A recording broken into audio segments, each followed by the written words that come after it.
All right. We're back with episode 11 of the Andre Light podcast. Double digits. Feels good. Kind of out here, we're going to start, now that we're back in our tabling season and it's nicer outside, we can... Beautiful today. Yeah, hopefully we don't get another like 8th winter this year or whatever Nebraska's doing to us. Yeah, now that we're getting back into our tabling season, we wanted to go over some of the topics that people like to talk to us about. So we're going to start with a pretty heavy one today, and that's going to be abortion. It's probably going to be a full episode because it's the big one. Yeah, it's probably one of the most hot button issues of all time, really. I mean, if you look at it from an outsider looking in, one side believes you're taking away a woman's human right to choose, which I don't agree with, but the other side thinks that you're murdering a baby. That's like the worst thing you could possibly do. Yeah, so it's a pretty hot button issue. So it is, and I'd like to really preface this, and really going forward, any other episodes that we do with heavy topics like this, is it seems that people really want, and I've been watching a lot of podcasters and YouTube videos, and people will say this a lot, and it's a theme I kind of want to live by, the idea that we want simple answers to very complex issues. Right. We really want to like come and talk to somebody and be like, all right, disprove this or prove this to me in like 5 minutes. It's like, that just isn't really a feasible discussion to have. I know every time that we talked about abortion or Second Amendment or any of these hot button issues on campus, it was like 1 to 2 hours of talking with somebody who really wanted like to debate us about it. If somebody really wanted to sit and talk, we could talk about it for hours. Yeah, so I just want to kind of preface the idea that there's no like super easy like, oh yeah, this is the gotcha, or this is the easy answer. It's a big issue, and so we're going to really dive into it today. Right. Unless you're Christian. If you're Christian, then it's pretty cut and dry. Well, and that's the thing is like, I feel like this is a cut and dry issue for us. The left feels like it's a cut and dry issue for them, and it really, that's what brings up the heated debate, I feel like. So this is going to be an episode of us obviously giving our views, but then potentially debunking or kind of coming up with the objections to pro-choice argumentation. Some like devil's advocate or whatever. Yeah, sure. I'd like the first half to kind of be like our stance, and then the second half, that kind of debunking. So yeah, if you want to start, what's the name of the study? I always forget. It's like Guten something. The Planned Parenthood study. Yeah, the Gutenmach Institute. Gutenmach, and I should have looked at it before this, but so yeah, the Gutenmach study. Gutenbach, something like that. It was a huge study done, I want to say in like 2005. It was pretty early, I feel like. Early 2000s. And this was funded by Planned Parenthood, if I'm not mistaken. So it's going to be more lenient on the left than it is our viewpoint. The bias leans towards that of a pro-choice argument. Yeah, and it was the biggest study ever conducted on abortion, and kind of just looking at the numerics of who's using it in this way, who's using it in that way. And so when we look at it, it was about 95% of all abortions are used as a form of birth control. Just, I was sleeping around, I was oopsie daisies, we have a baby now, and I don't want to deal with it. And so that makes up about 95%. And so 95 out of the millions of 95% of the millions of abortions. And then I'm gonna butcher the statistics. I should have looked at it before we did this, but I used to remember these like off the top of my head. Less than 1% is incest. So I think they give that side about 1%. They say it's about 1% towards that 5%. So we'll call it 1% incest. I want to say it was about 2 to 3% life of the mother. Which is heavily debated now, especially now that we've come so far with technology 20 plus years later. Right. C-sections are always an option, or not always, but a large amount of the time. And we've had an alternative. And we've had babies survive outside of the womb at, what was that one, 20 weeks? 21 weeks, 20 weeks, something like that, yeah. And our technology is only going to keep improving. So, I mean, we don't go down from there, we go up. Right. So life of the mother is becoming a less debated issue. And there's an increasing number of natal doctors who are saying that there are really no cases in which an abortion is medically necessary to save the life of a mother. And I do want to, because of C-section. Yeah, I do want to dive into that quite a bit when we get there, because that is a really interesting one. And then I think the last 1 to 2% is obviously rape, and that's the biggest contention with a lot of people.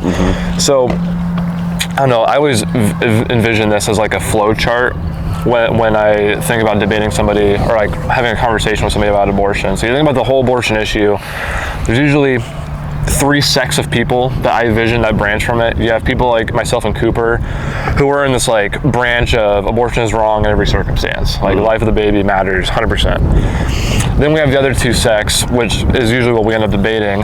And you have the one sect which believes that abortion is right in every circumstance, 100% of abortions are right. And then you'll have people, and I found myself talking to actually quite a few people, who are in the sect that they believe that the 95% is wrong, but the 5% is justified. And that's where the majority of people we've come across fall into. I would say, yeah. And so the 2 branches that I see that sects from that viewpoint are either, I disagree with the 95%, but we need to just legalize abortion all the way. Otherwise, you're going to get some like weird cases where people are claiming rape, claiming incest, claiming life of the mother when it's not true.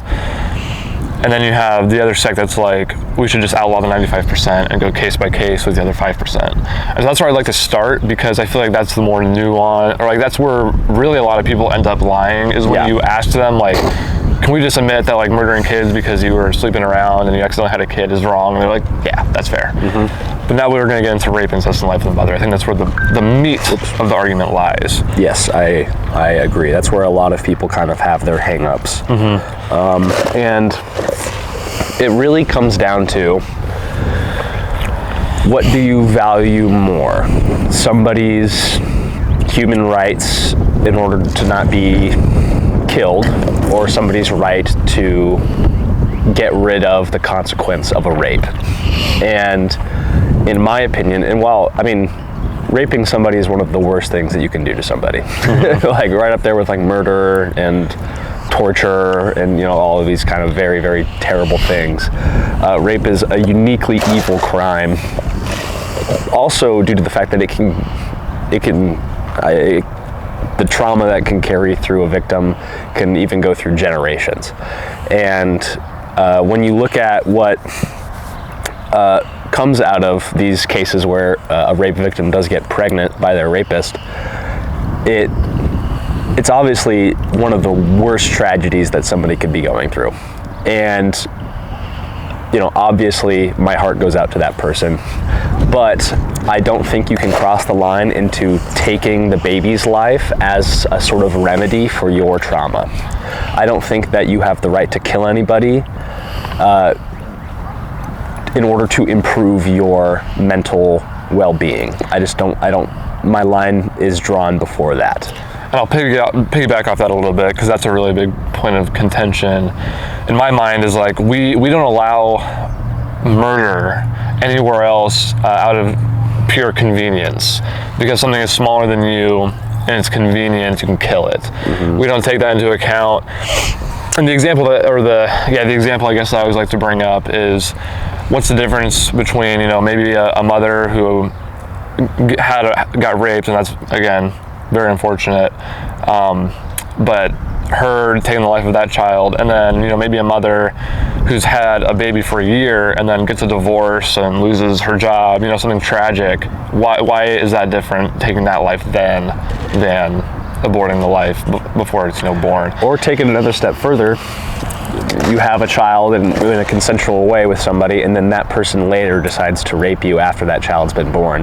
It doesn't give you the right to kill that child that is of that person after that person's born, right? Yeah, there's some moral conundrums that kind of branch off of that. Yeah, and so I'd say the big talking point is, I think kind of the blanket statement that really puts us in that sect of like abortion is wrong is just the idea that innocent life is sacred, no matter what. It should be protected at all costs. You should not take an innocent life. We're really going to emphasize the word innocent life in any circumstance, and that's you know, whether it's in the womb, outside the womb, doesn't matter. Right. It's different when somebody tries to rape somebody, right? That person has thrown away their right to life in that instance, right? If somebody is actively raping somebody, obviously it is okay to kill that person to stop them from raping somebody. Same if they're trying to kill somebody or kidnap somebody or whatever it may be, right? You have to you have to draw the line at innocence, and a baby obviously has done nothing to to warrant their life being taken. They're just literally sitting there growing. There's nothing that they've done. There's no malicious intent. Right. No, there's no sin that is being committed. Right. And that's where my stance derives from as well. Is human life should be protected, and I believe all humans are created equally and in the image of God. And because all humans in my worldview are equal, that applies to humans at the earliest stages of development and even at the latest stages of development. Somebody on hospice who's got a ventilator and is about to die, it does not give you the right to bash their head in, right? Just because, they're gonna die anyway. No, that's not how the world works. That's not how my worldview works. The same at the earliest stage of development. Just because it's helpless and small and it doesn't look like us, doesn't mean that is not a unique human being with its own set of DNA that's growing, that is alive by the standard of life. And if left alone for 9 months, will the vast majority of time become a healthy human newborn baby. So, and that is a little bit later, one of the devil's advocate points I want to get into is like, when does life start? And we can go over that. Yeah. But yeah, the next kind of point of contention in that category of the 5% is incest. So you have rape, that's an issue. Incest, that's an issue. It makes up, we'll be generous, 1% of abortions, incest abortions. What are your kind of thoughts about that? Well, obviously, if it's like a father raping his daughter, which is, again, one of the worst things that you could probably ever do. That's obviously an incredible tragedy that should be taken with like the utmost amount of reverence and treated very carefully. But again, my line is drawn before that marker of, you do not have the right to kill the baby just because it may be disadvantaged, just because it may have birth defects, just because it was conceived in a rape. And even if the incest was not in a rape scenario, if it's two, I guess, over 18 adults that are doing it, again, gross. But if it's two over 18 adults that are doing it, then again, the moral case there is that, that baby's going to be really messed up and we should probably just kill it now before it suffers later, which I don't agree with, because if you obviously medical screenings for babies are pretty accurate, but they can also miss sometimes. And just because somebody may be born with a birth defect does not make their life any less valuable. In fact, I think it actually it's a sign that if a culture is okay with people having birth defects, it's a sign of an advanced culture, because we understand that we're all equal and that we all have this innate value that we are born with, that God has given us, that we cannot infringe upon that just because somebody may look different or act different, or they may suffer more than the average person. It does not mean that you should be able to kill them. Yeah, I'll piggyback off of that, because that's where I feel like people tend to go, is the idea that it's going to be messed up, so we should just get rid of it. And that's a scary concept, because that's a form of eugenics. We talked about that a little bit in the Canada episode 10. Check it out if you haven't. Episode 10, we talked a little bit about how Canada is now allowing euthanization of their government-funded euthanization of their people, because it's out of basically convenience. But that idea that if we start doing kind of what Denmark does, and being like, you might be born with Down syndrome, we're gonna kill you, we're gonna nip it in the bud right now. That is eugenics, a Nazi practice. So that feels like a really even comparable, and that's kind of scary. That gets into some dangerous territory. Oh yeah. And that can really digress quickly into, now you're going to be born this way. Oh, your skin's a little darker. Well, yeah. Maybe we should just off you instead. Or, you're going to be, you're not going to have the right eye color. Parents wanted a baby with blue eyes, not brown eyes, so let's kill this one. And that's a very scary thing that, what's it called? IVS? Is that? IVF. IVF. Intravenous fertilization. The idea that Which that's still a very nuanced subject for me that I've been doing a lot of research on. Actually, my old high school principal and me had a little, not debate, but like a discussion about it, because I was really like in the dark about it, trying to figure out what my opinion was on it. But in some of these cases, they'll fertilize like 9 eggs, you know, because women can produce quite a few eggs. So they'll fertilize like all 9, and then they'll allow the spouse, like the husband and the wife, to select which child. They'll be like, this one might have Down syndrome, this one might have brown eyes. Again, that's a very scary concept that gets into this eugenics of like, we're going to be selective with who's born, and that's a little terrifying. Playing God. It is. It's playing God. It's very dangerous. Yeah. So that's my case for incest and against incest. Yeah. Sorry. And then so the last one is life of the mother, and I know we talked about that briefly, but the idea that abortion, and like we talked about, doctors have really been coming to the conclusion that abortion just isn't necessary in these situations. Again, technology is only going to keep improving, and if we've allowed a 21-week-old baby to survive to term outside of the womb, I'm sure it'll just keep getting better, and I don't see a reason not to do a C-section. And if the chances are very low and it doesn't pan out and the baby does die, at least you gave it a chance, and you didn't just, kill her right off the bat instead of giving her an actual fighting chance. My kid fell off a bike and broke her leg. He's got an ear infection. Put it down. Yeah. Yep. This could kill him later in life. Put him down. Right. Or your kid has cancer. Yeah. Right. That's a good one. It doesn't mean that you just pop him in the head right there just because he's going to suffer. No, you fight it because you understand that is a unique human life that obviously that person more than likely wants to try and live. Yeah, there's a great influencer on Instagram, and I forget his name, but he is jacked. Like, he is absolutely humongous, and he's had cancer going on his 4th time. He's a very devout Christian. He's like, yeah, I'm glad to be here and like have a ministry through this, like blessings through hard times. Sure. But I mean, it would have been very easy in a world maybe 20 years down the road where that is legalized, just be like, he's going to be born with cancer, just nip it in the bud and get him out of here. So we don't want him to suffer. Yeah, he's going to have a harder life than some might. Just get him out now. Right. So yeah, those are kind of the 3 sects that I always vision. Well, and then I think we should also just touch on the 95%. And so that's where I was going. Yeah. So the 95%, which is birth control, for lack of a better term, but that's really what it is. It's I slept around, I had a kid, I just want it gone because I don't want to deal with it. I'm too young, I'm too poor. Right. Yeah. I mean, a lot of people are like, I'm not ready to have a baby. Well, if you're not ready to go to prison, don't rob a bank, right? If you're not ready to, if you're not ready to... Don't do the tango if you can. Go to the moon, don't get in a rocket. Yeah, there you go. If you're not ready... Always the jab. If you're not ready to have a kid, don't have sex. Yeah, it's pretty blatantly... Yeah. For those 95% of people where this baby was formed in a consensual way, well, actually, more like 98% because rape and incest only account for 1 to 2%. Which is where I was going to go really quick with those 3 categories, those 3 subcategories. When they were doing this study, a woman could account for multiple.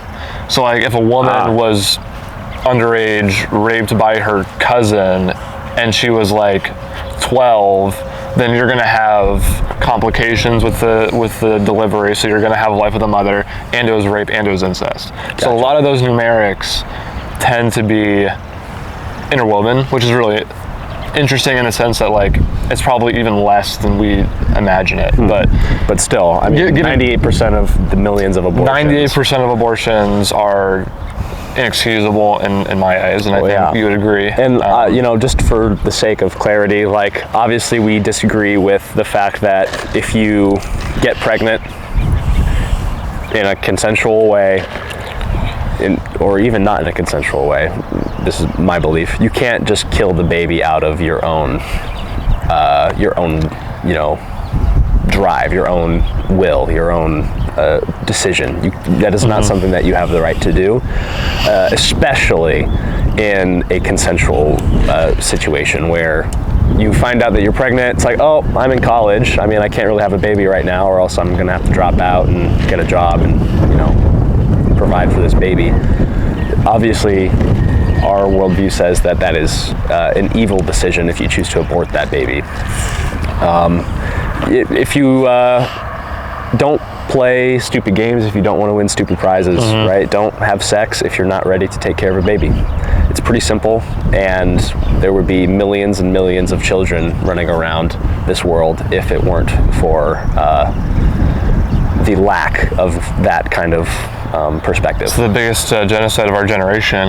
Yeah, 33% of Gen Z has been aborted? It's 1/3, I'm pretty sure now, Yeah. So, I mean, so anytime you see somebody in Gen Z, know that a third of that generation has been killed due to abortion. so for every 2 people, there should be 1 more. Right, there should be another person here that, well, you know, Same situation. Yeah, there should be, for every two of us, there should be a third, which is crazy to think about. If you have a group of 200 people, there should be 300. Like, that's just... How many lives have just been unjustly taken that... Just out of sheer convenience. Yep. It's terrible. And so, from a kind of digressing into like now a legal sense, like now that we're trying to like implement this in our government, when you think about this, and we have, you know, the people that we debate where it's like, oh, I believe the 95% is wrong, but we should just make it legal so people aren't doing it in sketchy ways, whatever your case may be. Legal but rare is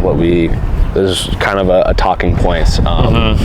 You know, obviously they want it to be rare, but they also want it to be legal. And I would say you give them an inch, they take a mile. We've seen it in just about every major political issue on both sides. I mean, if you give an inch, they take a mile. And so I think, just like the Second Amendment, that I am incredibly strong on the idea that you should be able to own whatever gun you want, because the second the government starts deciding which guns you're allowed to own, you're going to own no guns. And that's just how it is. It's the same thing with abortion. The second you say, all right, we'll allow abortion for rape, well, now we should do incest too, and now we should do life with the mother. We can't really go case by case, just like everybody. If you're in a certain tax bracket, or if you, and then it'll just become... It just spirals. Whatever you want. It does it all the time. So I'm very firm on the stance of illegal no matter what. Period. I think that's a very blanketed statement. And I've seen people who advocate for abortion up to the point of birth, and you know it presents kind of a strange worldview when somebody presents that, where it's like, well, what's the difference? Just that they passed through the birth canal. That's like literally the only difference in that situation. You could kill it, you know, half an hour ago, but now that it's out, now it has immediate like protect. Yeah, it's a weird, and I guess that can be our first kind of devil's advocate idea, is the idea of like when life starts or when you're allowed to get an abortion. So the biggest one that I hear is after the first trimester shouldn't be allowed, but anywhere prior, like first trimester, you're allowed to abort. I've heard the argument, they don't have pain receptors, they don't have the right kind of brain waves, they don't have human brain waves, they have like indistinguishable brain waves, they don't have like full human features. I think the simplest argument to that is human features isn't what makes something human. It's human DNA, and I think that's really always we can boil it down to. I mean, I've seen many people that don't have arms and legs, and you don't go, it's not a human anymore. You don't see a tripod dog and go, that's got to be a spider or something. Like, you just, you can't like change something just because it's missing a couple limbs or it looks different. Well, yeah, I mean, you could take that argument. That's the argument that the Confederate South would use to describe black people, or Nazi Germany would use to describe Jewish people.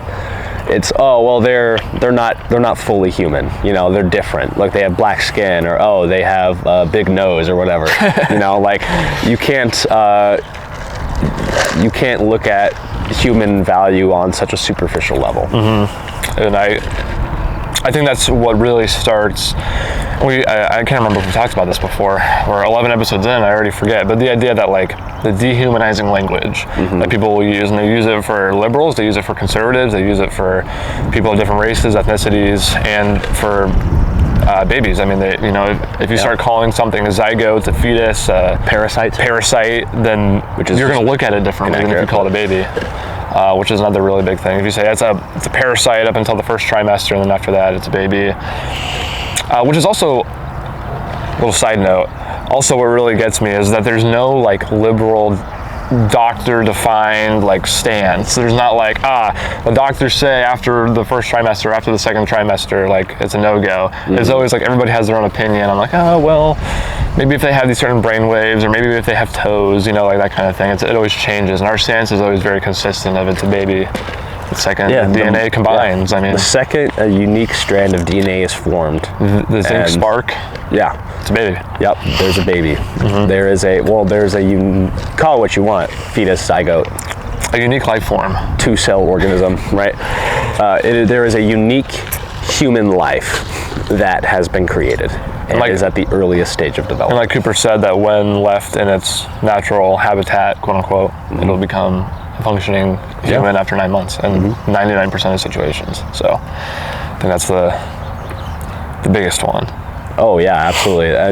When that's kind of and I've changed a few minds on abortion. I won't name names, but I was in the car with somebody and I was talking about abortion with him, and he was like, oh yeah, I think it's fine, if it's early enough. And I kind of presented these cases to him. Well, what makes you human, and how can you apply that to these situations where you obviously wouldn't murder somebody, like somebody who's very elderly, who's on like the last breath of life, or somebody who is in a coma, or somebody who is helpless, like a newborn baby. And I changed his mind on abortion, and it was because he didn't really see the baby in the womb at the early stages of development as a human being. Yeah, I had a really good conversation with the woman on campus. I can't remember her name. It was one of the best abortion debates I've had, and she was very open to the idea of like her mind being changed, and I think I changed it. Just presenting the whole argument. And my favorite one for like the fetal development of like the whole baby's life is the best analogy I've heard is the Polaroid. I think I told you about that one. It's a really good one. Yeah, the idea that like if you take a picture with a Polaroid camera, like if I took a picture of Cooper with a Polaroid camera, just because when it prints out it's black, it still is, its predestination is going to be that it's going to be a picture of Cooper. But if somebody, and I think the example that was given is like if I took a picture of aliens, like an alien spaceship appears right here, Polaroid camera, take a picture of it, and it prints out and it's not fully developed yet, and Cooper rips it up and says, well, it wasn't a picture of aliens yet. It's like, yeah, but it was going to be. Yeah. Like literally, if you let it sit for 9 minutes. Yeah, you let it sit for a couple minutes and it would have been a picture of aliens. And I think that's like, that one really clicked in my head. I think that's really good. It's a great analogy. It kind of illustrates the fact that, to get to, if things are going to be valuable potentially to you, and it's only a matter of time, then there should be value placed on the thing before it's valuable, because it will eventually become valuable to you. So when somebody says, well, I just don't see that very early developed human being as valuable, as being worth protection, presenting that analogy, I think, is a really good. I think that's the way to go about it. Probably the best one I've ever come across. So yeah, I believe it's the Council of Trent on YouTube is his YouTube channel. He's a Catholic, but he's very smart. Very smart guy. Yeah. That was his analogy. I don't want to lay claim to it, but it's a really good one. It is a good one. Yeah. So the next like devil's advocate kind of idea I have is the idea of abortion being a woman's right. So like they have a right to their bodily autonomy. No uterus, no opinion, that kind of argument. That's just that's completely logically incoherent. That's a very easy one to argue over. Yeah, that's a very easy. If you're black, you can't have an opinion on slavery. Yeah, exactly. If you're not a man, you can't have an opinion on rape penalties. Yeah, right? It's like there's that just digresses immediately into like that's just a really stupid, no uterus, no opinion. That's a dumb one. But women, it's a women's right. It's like their right to their bodily autonomy. What's your reply? Well, my reply there would be, well, what about the woman that's growing inside of you? What about her bodily autonomy? The eventual woman, the little girl that's growing inside of the other woman's stomach.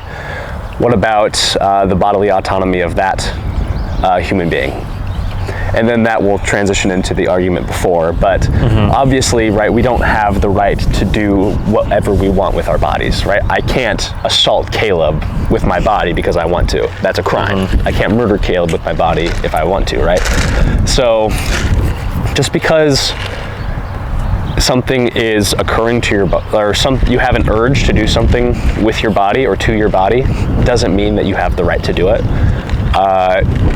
You know, obviously a man can't get pregnant, which, you know, if no uterus, no opinion is pretty transphobic. It is actually, yeah. If I identify as a woman, then what then? Yeah. What then? Exactly. But a woman's right to choose does not trump an innocent person's right to be alive. Obviously, right, you can choose to do things to your body like cut your hair or get a tattoo or whatever, right? Or, you know, you can scar yourself up if you want to take it to a more extreme level. But like there is no justification for aggressing upon an innocent person. There's no moral consistency in that worldview.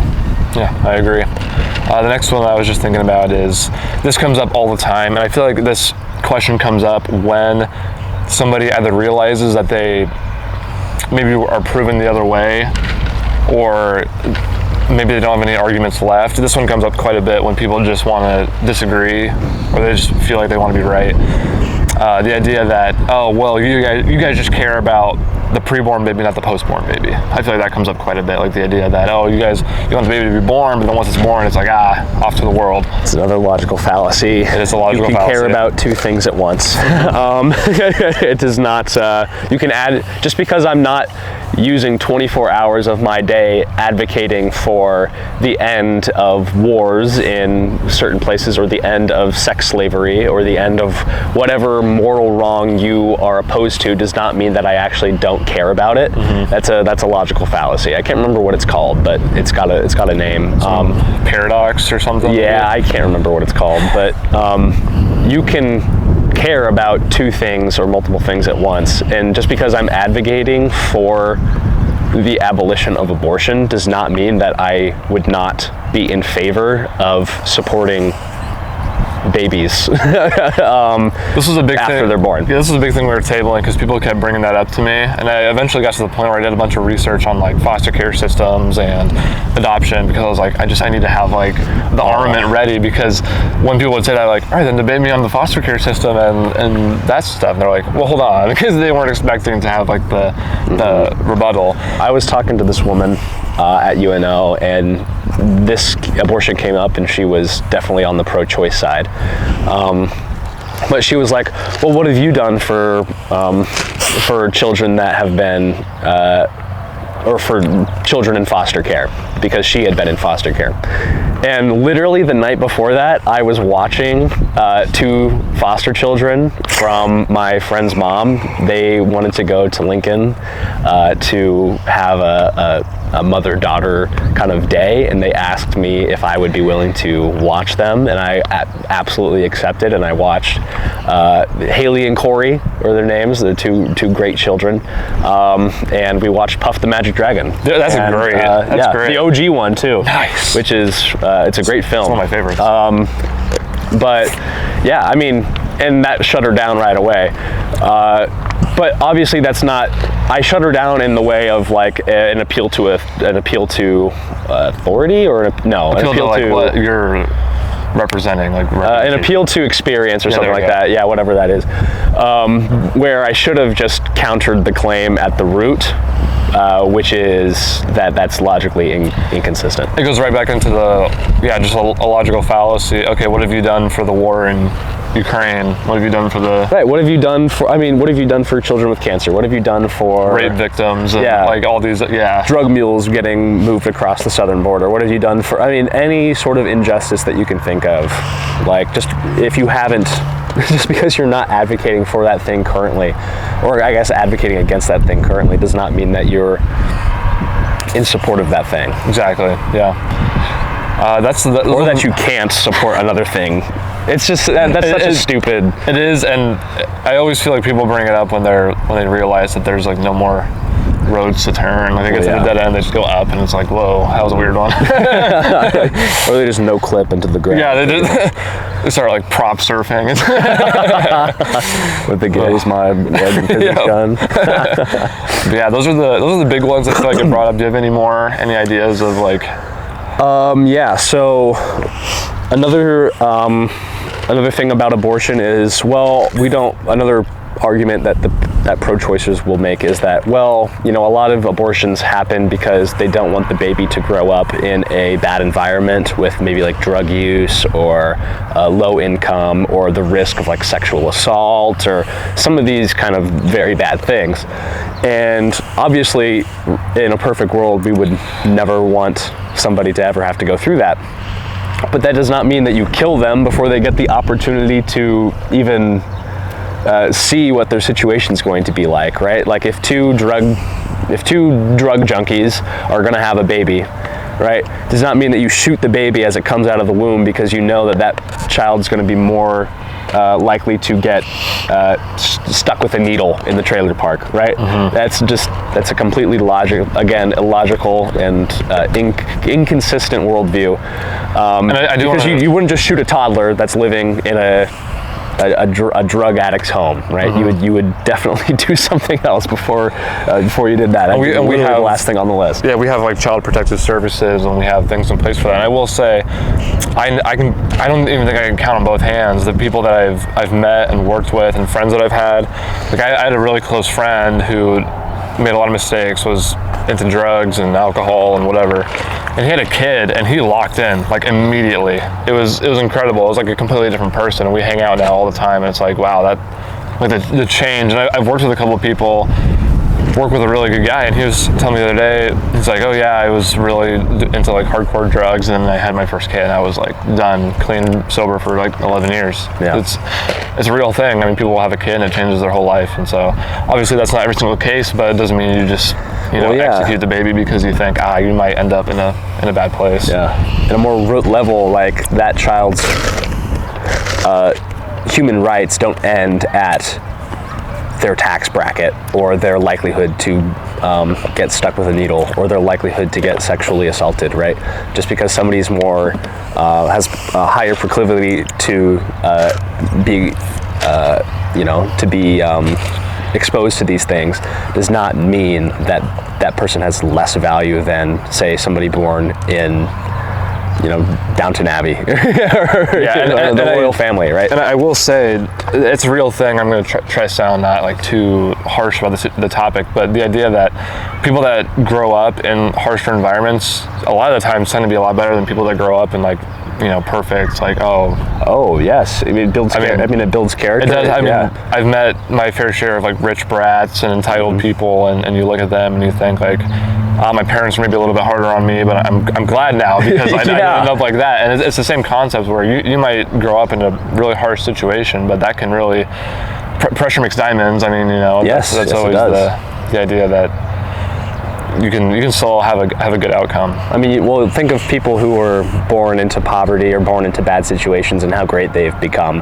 Like Gandhi. Gandhi has some personal issues, but like he was a very influential person, right? But even think about a lot of like celebrities who they'll give their stories and I grew up in like the O Block or Chicago, right, and like these like terrible cities, and they were able to become a successful athlete. And then you look at their kids, and their kids are like rich brats, and it's incredible to see like this person grew up not so well and made it in life, and then their kids started at that high point and they tend to go downhill. It's really interesting. Yeah, your situation does not determine your value. It does not determine somebody's right to kill you, even your own mother. Yeah, and that goes right back into kind of the point that we made earlier. What if you had, a completely normal family and they have a kid and then they get into hard drugs? Are you now eligible to kill that kid because the hard drugs came post? You know what I mean? Like there's so many situations that just opens the door for.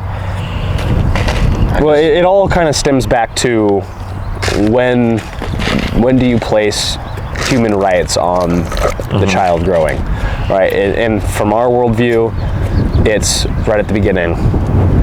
Unfortunately, that's not the worldview of most people, and the world would definitely be filled with more people and more children if people held that similar view. And who knows, maybe very, very great people.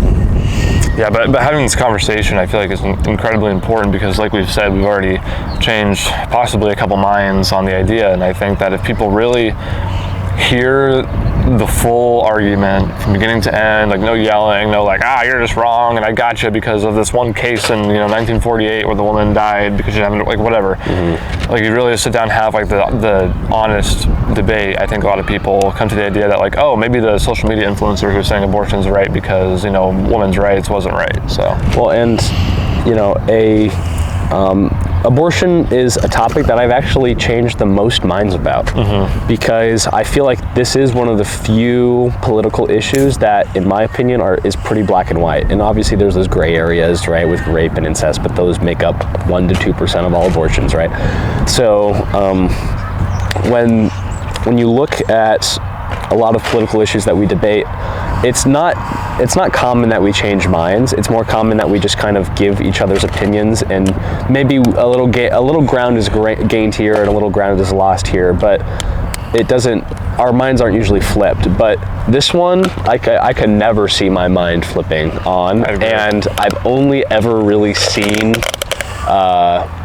when we talk to people, their minds flip towards our side. And obviously, if your side is advocating for the preservation of life, that side is more than likely the moral good. And if the other side, and that's what abortion is, by the way, like let's not get that confused. Abortion is the ending of the child's life in the womb. If it wasn't alive, you wouldn't have to kill it, right? So an abortion is the ending of a human life. And more times than not, especially when it involves children and babies, when you're on the side of protecting that thing instead of getting rid of that thing, it is the morally good side. And I think that really ties into like the idea of using that dehumanizing language, because when you go on Instagram and TikTok and you hear some social media influencer say, oh, we're just going to abort the zygote because it's inconvenient to the mother, it's a lot different hearing it from us who say you're going to murder the child out of inconvenience. Those are two very different ways to word the exact same thing. And it's so confusing why we have this standard for humans and not like animals, right? If we saw a chicken egg, right, we wouldn't say, oh, that's not a chicken. It's like, no, there's a chicken in there. It's like, you would call it a chick, right? It would be nobody would, if you said, oh no, you watch a chicken lay an egg and somebody goes, oh, that's not actually a chicken in there. That's actually a parasite and it's not actually a chicken. You'd be like, what are you talking about? There's a chicken in there. Speaking of animals, one of my favorite paradoxes is like a vegan that's pro-abortion. Yeah. It's like, oh yeah, save the lives of the cows, but the baby, nah. Right, or they won't eat eggs, right? Because they're killing baby animals, which I'm fine with. I'm fine with killing baby animals for food. Which is funny because eggs aren't fertilized. Yeah, if they're unfertilized, you're not even killing a chicken. So but like I'm fine with farming animals. That's a pretty normal stance to have if you understand how you get your food. But we don't have that same standard of thought for people. For some reason, well, I know the reason, right? It's because people want to have sex and not deal with the consequence of raising a child. That's really what it comes down to. And obviously, there is a huge, a logical gap if you are somebody who says, oh yeah, that cat's pregnant, there are kittens inside of her belly. But you don't say that for the pregnant woman that is petting the cat, right? You just say, oh no, there's just a zygote in there. It's just a clump of cells, right? That's another First argument. trimester doesn't count. That's another argument we have. People say is, oh, it's just a clump of cells. It's not really a person yet.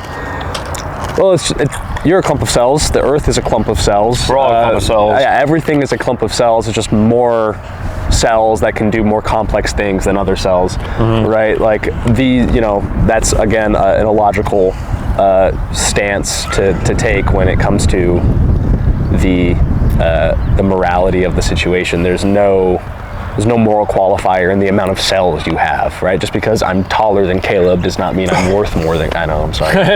But just because I'm fatter than Caleb does not mean that I have more, you have more muscle though, so maybe we're pretty even. Might be pretty close. Got tats. Ladies? Whoa. Oh, He's single too. men? He's No, whoa, okay, hold on. He's single too though, so I mean, yeah. snatch him up. Hey, I'm not looking right now. I'm busy with Pack, I'm busy with work. No, I'm just kidding, but yeah, it kind of goes back to that idea of your location and your stage of life should determine your value. I think that's really the biggest. Oh yeah, there's no just because you're older, younger, more experience, less experience. Really, if you want to break our stance down to its barest kind of root, is that we believe that all human beings are created equal and are by their creator with certain unalienable rights. Yep, such as the right to life being the first and foremost one, life, liberty, and the pursuit of happiness. And that applies to all organisms that have human DNA. Yeah, so I think, do you have any more arguments that come up? I can't think of any more off the top of my head, but I'm sure there's others. Obviously, you have the ones that are pretty extreme, where it's like, oh, we don't care that it's a baby. We just want to be able to kill it. And some people are that brash and will say that, which is pretty nuts. And that's just where those are evil people. Yeah, that's just where the Bible verse comes in. Of there's just some arguments that aren't worth having. There's some debates. You shouldn't cast your pearls to swine. There are evil people in this world, and those people are very rare. But I have encountered a few of them, and it's pretty morally reprehensible. It makes me want to attack them. And sometimes you really wonder if that's truly what they believe, or they're just saying it to get under our skin. I felt that way about a couple people. Where it's like, okay, you're just saying that because you don't really have. But some people do believe that. I know some people do, and it's very sad. I do think a lot of our, especially the government officials on the left tend to really believe that they just don't care. They just. Well, it's the same kind of people who would say that, just because you're gay, right, you deserve these special treatments, right? But when it comes to being a baby, right, you don't have even the right to life. It's such a weird hierarchy that they put these things on. It's a backwards world that we're living in. Yeah. I remember when this argument all started, and I was just like, this is such a weird debate that we're even having. We're talking about if we should murder a child. Right. It just seems so. Instead of a 9-month-old or a 9-month, developed baby, or a 1-month developed baby, what about a 1-month-old? What's the difference between that? And usually it's, they look different and they're smaller. And that's really all there is they look different and they're smaller because an ambulance or fire truck? I don't know. Caleb's people are calling. I don't know what that. That sounds like a trumpet at first. Yeah, we thought Jesus was coming back. There we go. That would have been sweet. We would have just been recording an abortion debate podcast, and he's like, "It's time, boys." Guys, actually, we don't need to worry about this anymore. Yeah, we'll see you guys up there. No more abortions. But yeah, I lost my train of thought completely. It was there and then it wasn't. I'm sorry, I can't remember what you were saying. The trumpet sounded, and dang it, we're gonna watch this back, and you're gonna be the trumpets of memory loss and confusion, I guess. It was smaller than a 1-month-old still doesn't have the ability to fend for itself, to go out and forage for food. Yeah, or, it's just gonna sit there until it starves. It's literally helpless, as helpless as a baby inside the womb, I would argue. I'd say you're pretty helpless up until like 7, even, like, because you're. I mean, you could. I'm sure. I would say probably like 4 or 5. Because like, I mean, even then, like if you got put in like a sanctuary, like I don't know, if someone got put, because you hear about the stories of like people being raised by wolves and things like that. Yeah. And, like I'm thinking, like, my sister's 10. No shade to my sister, but like if she was just like dropped in some suburban area, like I don't think she would make it. Really? Like maybe if she just like ate peanut butter and jelly all day and something. You don't think she'd be able to live? I don't know. You think she'd die? See, I don't know. I don't know about that one. A 10-year-old? I don't know. I think a 5-year-old would be. A 5-year-old definitely. I mean, they might like wander into the street and stuff, but I'm not worried about that. I'm talking like trying to like figure out how like money, like the concept of like money and like buying food. I mean, you'd be surprised how quickly. I feel like people, like human beings' greatest strengths is to quickly adapt to. Maybe I don't give my sister enough credit. Maybe we can do a test run sometime. Just like drop her off in the middle of like, hey, we're gonna go get some ice cream. You want to come with? And just leave her. Just like kick her out. All right. If you find your way home, you win. Poor Caleb's sister, man. No shade. Just she calls him. Should I out your name? No, we can't yet. Okay. Maybe at He's got a very cute little nickname. I do have a nickname. Actually, it's not my sister's nickname for me though. It was like my parents' nickname for me, and then she kind of like adopted it. Yeah. Interesting. Huh. More you know. Some Caleb lore that's not going to be released yet. We'll have to. Those were redacted in the Jashinsky files. Yeah. That's a good throwback. The Jashinsky files. Yeah. Oh yeah. Which here's another kind of way to tie all this together and put maybe a nice little bow on it. Everybody seems to be outraged about the Epstein files for very good reason, right? Like that's I am too. But I'm sure there's plenty of pro-choice people that are outraged about the children being exploited on that island. Well, it's like, why exactly? And I'm not questioning, I'm outraged too, but I want to hear your perspective on why. And obviously it's like, well, children don't deserve to be sexually, taken advantage of, and perhaps very much more worse things than that on that island. And then you ask why. Well, it's because human life is sacred, and we should protect human life. Which that stems from the whole argument. And then it gets into where does morality come from? Right, but then obviously the question to ask there would be, well, what about babies in the womb? Unborn people. Yep. So. Yeah, I think that's about that I got. It's a heavy topic, but it's one that I really enjoy debating people on, because like Cooper said, it's one that people are more open to talking about than I think they even know. So. And I used to be pro-choice before I even knew what it really was. Like when I was a kid, I learned about like Roe v. Wade and stuff in school, and I was like, oh, a woman's right to have an abortion. I was like, oh, a right to do something. Yeah, that makes sense. Yeah, great. I'm glad that happened. And then I started to kind of become a not just a freaking mongoloid, homunculus, just kid that was just shiny thing. And I actually began to think about the world in a more complete sense, in a more where do I find my morality from?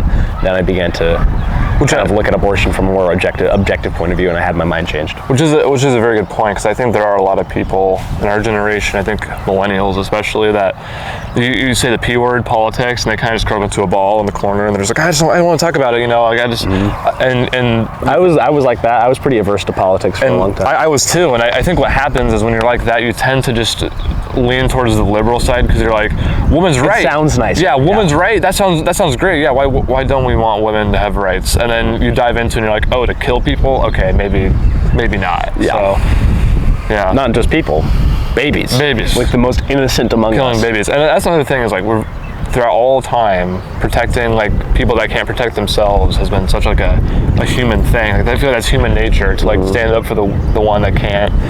Well, yeah. So. I mean, imagine seeing somebody attempt to kill a baby in a stroller.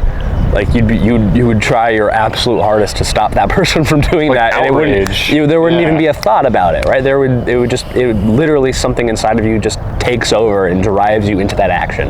Because if you walk by someone trying to like strangle a baby and you do nothing, like, oh, you're evil. You're an evil person. That's straight evil. That is one of the most evil things. Yeah, it's unimaginable. Besides actually doing it, is just watching somebody do it. I don't care if they're waving a gun around. Like, I'm tackling that person. I don't care if I'm getting shot. Like, if they're killing a baby, it's like something that can defend itself. Like, there's literally, I don't know if maybe I'm just not a coward. I don't know. But like I'm not a wuss. Evil, straight evil. Void activities, dude. Really, that cat is evil. Yeah, I think that wraps up everything that I've got for the abortion argument. I feel like it's pretty cut and dry for me at this point. But yeah, I mean, if you're pro-choice, please consider the things that we said and to really internalize them, think about them. Leave a comment. Leave a comment. Just if we missed something, if we couldn't think of an argument for abortion or against too. I mean, comment whatever you want. I mean, you can comment, the ABCs if you want to. But I don't mind. Yeah, that sounds good to us. But please, we enjoy engaging with you in the comments, and please, we can keep the civil discourse happening online, and hopefully we'll be tabling tomorrow if I can find some time. I'm really hoping. But it's going to be really nice tomorrow, like 80 degrees. It's like 75 degrees right now. There's like not a cloud in the sky. And the breeze is like perfect right now. Like, you just get hit by a nice gust. It's like, it's great. It's like just such a beautiful day out. It is. Thank God for that. But yeah, I think I'll just end on, I believe abortion is probably the most evil thing going on in the world right now. And I'm definitely a strong advocate against it. I would consider myself an abolitionist, not just pro-life, but abolish abortion completely. Given the fact that C-sections are available, and if I want to stay morally consistent, I can't kill a baby just because of rape or incest or some of these very, very tragic ways that babies are brought into the world. So yeah, I guess that's my closing statement. Yeah, I'd agree. Yeah, sums it up pretty good. So, episode 11 in the books. Episode 12, hopefully will be coming down the pipeline. Airplane. It's cool. It's pretty sweet. Yeah, me and Cooper are semi-busy. I've got work. He's got work. But we get out here when we can, and we make it work. Yeah. So, keeping at it. All right. There we go. Episode 11. Peace.